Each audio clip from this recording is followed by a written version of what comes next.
നമസ്കാരം. മലയാളി വാർത്ത ഇൻസൈഡിലേക്ക് സ്വാഗതം. കഴിഞ്ഞ ദിവസം രാത്രി മുഴുവൻ കൊച്ചി ഉറങ്ങാതെ ഒരു കുഞ്ഞ് പെൺകുട്ടിക്ക് വേണ്ടി കാത്തിരുന്നു. ഒടുവിൽ ഒരു സാധാരണക്കാരനായ മനുഷ്യന് മുന്നിൽ അവൾ എത്തിപ്പെടുകയാണ്. പോലീസിന്റെ കരങ്ങളിലും ഒടുവിൽ സുരക്ഷിതമായ മറ്റൊരു കരങ്ങളിലേക്കും പോലീസ് അവളെ എത്തിച്ചപ്പോൾ എല്ലാവരും ഒന്നടങ്കം പറഞ്ഞു, നന്ദി ജോർജ്, നന്ദി എന്ന്. കൊച്ചിയിൽ സ്കൂൾ വിട്ട് മടങ്ങുന്ന വഴി കാണാതായ 7ാം ക്ലാസ് വിദ്യാർത്ഥിയെ കണ്ടെത്തിയത് കൊച്ചി നഗരത്തിന്റെ ഒന്നടങ്കമുള്ള കരുതലിന് പിന്നാലെയാണ്. നാടും നാട്ടുകാരുമെല്ലാം കുട്ടിയെ തേടിയിറങ്ങി. വടതല സ്വദേശിനിയായ 12-കാരിയെയാണ് ചൊവ്വാഴ്ച വൈകിട്ട് 5ഓടെ കാണാതായത്. കൊച്ചി സരസ്വതി വിദ്യാനികേതൻ പബ്ലിക് സ്കൂളിലെ വിദ്യാർത്ഥിയാണ്. കുട്ടിയെ കാണാതായതിനെ തുടർന്ന് രക്ഷിതാക്കൾ എളമക്കര പോലീസിൽ പരാതി നൽകിയിരുന്നു. കുടുംബത്തിന്റെ പരാതിയെ തുടർന്ന് എളമക്കര പോലീസ് നടത്തിയ അന്വേഷണത്തിലാണ് കുട്ടിയെ കണ്ടെത്തിയത്. ഗോശ്രീ പാലത്തിന്റെ 3ാം പാലത്തിൽ നിന്നാണ് കുട്ടിയെ കണ്ടെത്തിയത്. സമീപവാസിയായ ജോർജ് ജോയി എന്ന യുവാവാണ് കുട്ടിയെ പാലത്തിൽ വെച്ച് ആദ്യം കണ്ടത്. ഒരു പ്രശ്നമുണ്ടാവുമ്പോൾ മലയാളികൾ എല്ലാം മറന്ന് ഒന്നിച്ചു നിൽക്കുമെന്ന് നമ്മൾ ഇതിനു മുൻപും പലയിടങ്ങളിൽ കണ്ടതാണ്. ജാതിമത ഭേദമില്ലാതെ പാർട്ടിയോ കൊടിയുടെ നിറമോ ഒന്നും നോക്കാതെ ഒന്നടങ്കം എല്ലാവരും ഒറ്റ മനസ്സോടെ ഇറങ്ങും. അതിന്റെ കൂടി തെളിവ് തന്നെയായിരുന്നു ജോർജ് എന്ന ഈ വ്യക്തിയുടെ കണ്ടത്. ഈ കുട്ടി വളരെ വിഷമിച്ച് കരഞ്ഞ് സൈക്കിൾ ഓടിച്ച് എങ്ങോട്ടെന്നില്ലാതെ യാത്ര തിരിക്കുകയായിരുന്നു. ജോർജിന് പെട്ടെന്ന് ഈ കുട്ടിയെ മനസ്സിലാക്കുകയും പെട്ടെന്ന് തന്നെ തടഞ്ഞു നിർത്തുകയും ഒക്കെ ചെയ്തു. ഉടൻ സംശയം തോന്നി പോലീസിനെ അറിയിക്കുകയും ചെയ്തു. കുട്ടി സ്കൂൾ വിട്ട് സൈക്കിളിൽ വരുന്നത് കണ്ടതായി ദൃക്സാക്ഷികൾ പറഞ്ഞിരുന്നു. കുട്ടി സ്കൂൾ വിട്ട് യൂണിഫോമിൽ സൈക്കിളിൽ ചവിട്ടി വീട്ടിലേക്ക് പോകുന്ന CCTV ദൃശ്യങ്ങളും ലഭിച്ചു. പച്ചാളം, കാട്ടുങ്കൽ, അമ്പല പരിസരം വരെയുള്ള ദൃശ്യങ്ങളിലാണ് വിദ്യാർത്ഥിയെ കണ്ടത്. അതിനുശേഷം കാണാതാവുകയും ചെയ്തു. ഏറെ നേരത്തെ തിരച്ചിലിനൊടുവിലാണ് രക്ഷിതാക്കൾ പോലീസിൽ പരാതി നൽകിയത്. പോലീസ് നടത്തിയ ശക്തമായ തെരച്ചിലിനൊടുവിലാണ് വലാർപാടത്ത് നിന്ന് കുട്ടിയെ കണ്ടെത്തിയത്. അമ്മയുടെ ഫോണുമായി കുട്ടി സ്കൂളിലെത്തിയതിനെ തുടർന്ന് സ്കൂൾ അധികൃതർ ഇതേക്കുറിച്ച് ചോദ്യം ചെയ്യുകയും ഫോൺ പിടിച്ചുവെക്കുകയും ചെയ്തിരുന്നു. അതിന്റെ മനോവിഷമത്തിൽ കുട്ടി മാറി നിന്നതാണെന്നാണ് പോലീസ് അറിയിച്ചത്.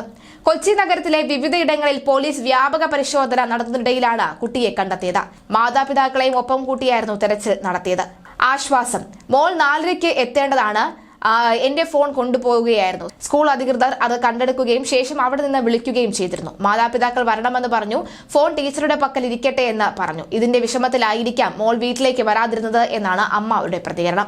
കുട്ടിയെ കാണാതായ വാർത്ത എല്ലായിടത്തും എത്തിയതാണ് കുട്ടിയെ കണ്ടെത്താൻ തുണയായത് എന്നും മനസ്സിലാകുന്നു. കുട്ടിയെ കാണാതായ വിവരം TV-യിൽ കണ്ടത് വീട്ടിൽ നിന്ന് അമ്മ വിളിച്ചു പറഞ്ഞിരുന്നു. തിരിച്ചു വരുന്ന വഴിയാണ് കുട്ടി അവിടെ നിന്ന് സൈക്കിളിൽ ചവിട്ടി വരുന്നത് കണ്ടത്. സംശയം തോന്നിയതിനെ തുടർന്നാണ് ഉടൻ തന്നെ പോലീസിൽ അറിയിച്ചത്. തുടർന്ന് കുട്ടിയോട് സംസാരിച്ചുകൊണ്ട് കുട്ടിയുടെ അമ്മയുടെ വീട് നായരമ്പലത്താണ്, അവിടേക്ക് പോകുന്നു എന്നാണ് പറഞ്ഞത്. ആകെ വിഷമത്തിലായിരുന്നു എന്നും ജോർജ് പറയുന്നു. കൈവശമുണ്ടായിരുന്ന ഫോൺ സ്കൂളിൽ പിടിച്ചുവെച്ചത് കുട്ടിയെ മാനസികമായി വിഷമത്തിലാക്കി. ഇക്കാര്യം വീട്ടിൽ വിളിച്ചറിയിക്കുകയും ചെയ്തിരുന്നു. ഇതിനെ തുടർന്നാണ് കുട്ടി മാറി നിന്നത്. 7 മണിക്കൂർ നേരത്തെ തെരച്ചിലിനൊടുവിലാണ് കുട്ടിയെ കണ്ടെത്തുന്നത്. വലാർപാടം പള്ളിയുടെ സമീപത്തു നിന്നാണ് കുട്ടിയെ കണ്ടെത്തിയത്. കുട്ടി നഗരത്തിൽ തന്നെ ഉണ്ടാകുമെന്ന നിഗമനത്തിലായിരുന്നു പോലീസ്. ഫോൺ പിടിച്ചതിനെ തുടർന്ന് അച്ഛൻ സ്കൂളിൽ എത്തുന്നതിന് മുമ്പേ കുട്ടി സ്കൂൾ വിട്ട് ഇറങ്ങിയിരുന്നു. പിന്നീട് പൊറ്റക്കുഴിയിലുള്ള സുഹൃത്തിന്റെ വീട്ടിലേക്ക് കുട്ടി പോയി. അവിടെ നിന്നിറങ്ങിയ കുട്ടിയെ കുറിച്ച് വിവരമൊന്നും തന്നെ ലഭിച്ചിരുന്നില്ല.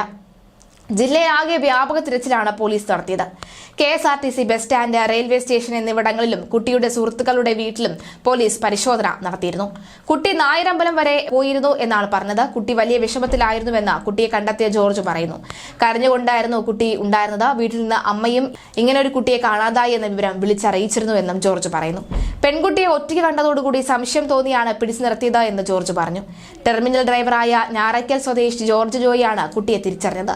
പാലത്തിന് സമീപത്ത് കുട്ടിയെ കണ്ടതോടുകൂടി തടഞ്ഞു നിർത്തി സംസാരിച്ച ശേഷം മുളവുകാട് പോലീസിൽ വിവരം അറിയിക്കുകയായിരുന്നു. തുടർന്ന് പോലീസ് ഉദ്യോഗസ്ഥരെത്തി കുട്ടിയെ കൊണ്ടുപോയി. കുട്ടിയുടെ മാതാവും പോലീസ് സംഘത്തിനൊപ്പം ഉണ്ടായിരുന്നു. സാധാരണ മടങ്ങിയെത്തുന്ന സമയം കഴിഞ്ഞിട്ടും കുട്ടിയെ കാണാതായതോടുകൂടിയാണ് രക്ഷിതാക്കൾ അന്വേഷിച്ചിറങ്ങിയത്. പിന്നീട് എളമക്കര പോലീസിൽ പരാതി നൽകി.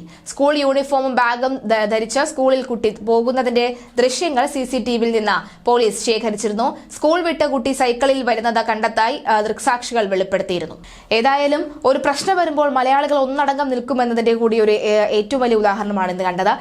ഇത്തരത്തിൽ സ്കൂളിൽ ഉണ്ടാകുന്ന പല പ്രശ്നങ്ങളെ തുടർന്ന് കുട്ടികൾ വീട്ടിൽ വന്ന് ആത്മഹത്യ ചെയ്യുന്നു, അല്ലെങ്കിൽ വഴിയരികിൽ നിന്ന് തന്നെ കാണാതായി പോകുന്നു. അങ്ങനെ അനവധി വാർത്തകൾക്ക് പിന്നാലെയാണ് ഇപ്പോഴൊരു സംഭവം ഉണ്ടായിരിക്കുന്നത്. എന്തായാലും ഒരു ശുഭ പര്യവസാനം തന്നെ ഈ ഒരു വാർത്തയ്ക്ക് വന്നിരിക്കുകയാണ്. കുട്ടിയെ തിരിച്ചു കിട്ടിയിട്ടുണ്ട്. ഒന്നടങ്കം കേരളക്കര ഒന്നിച്ചു നിന്നതിന്റെ ഏറ്റവും വലിയ ഉദാഹരണം കൂടി തന്നെയാണ് ഈ സംഭവം.